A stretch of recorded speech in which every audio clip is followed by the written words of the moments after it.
ক বাংলাদেশে বাঙালি ছাড়া আর কারা বাস করে?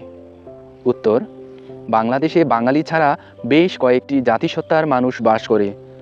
এদের মধ্যে রয়েছে চাকমা, মারমা, মুরং, সাঁওতাল, তঞ্চঙ্গা সহ অন্যান্য জাতিসত্তার মানুষ। নাম্বার খ বাংলাদেশে বিভিন্ন ধর্মের উৎসবগুলোর নাম কি?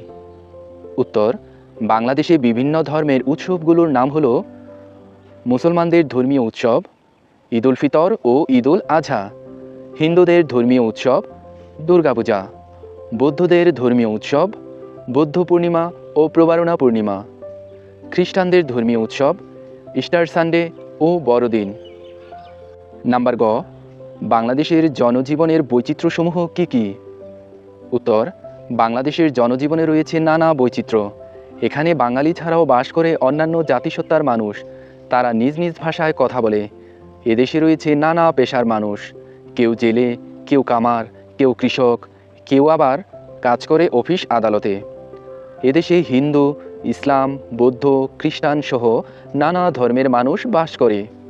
প্রত্যেকের ধর্মীয় উৎসবে রয়েছে ভিন্নতা। ঘ দেশ হলো মায়ের মতো, দেশকে মায়ের সঙ্গে তুলনা করা হয়েছে কেন?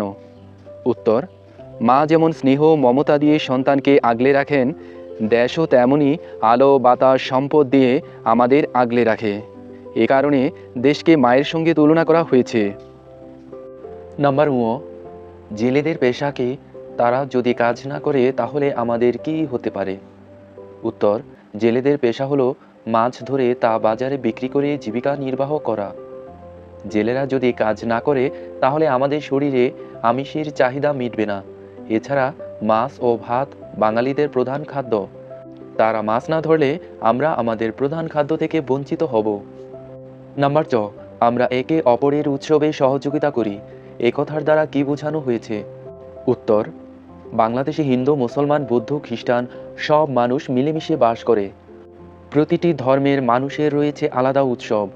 যুগ যুগ ধরে সকল ধর্মের মানুষ এদেশে একত্রে বসবাস করে আসছে। এক ধর্মের মানুষ অন্য ধর্মের উৎসবে আনন্দের সাথে অংশগ্রহণ করে। উৎসব পালনে আমরা একে অপরকে সহযোগিতা করি। প্রশ্নোক্ত উক্তিটিতে একথাই বোঝানো হয়েছে।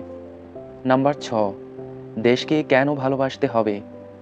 উত্তর, দেশ আমাদের মায়ের মতো। মা যেমন স্নেহ মমতা দিয়ে সন্তানকে আগলে রাখেন, দেশও তেমনি আলো বাতাস সম্পদ দিয়ে আমাদের আগলে রাখে। তাই মায়ের মতো এই দেশকে ভালোবাসতে হবে। দেশকে ভালোবাসলেই জীবন সার্থক হবে।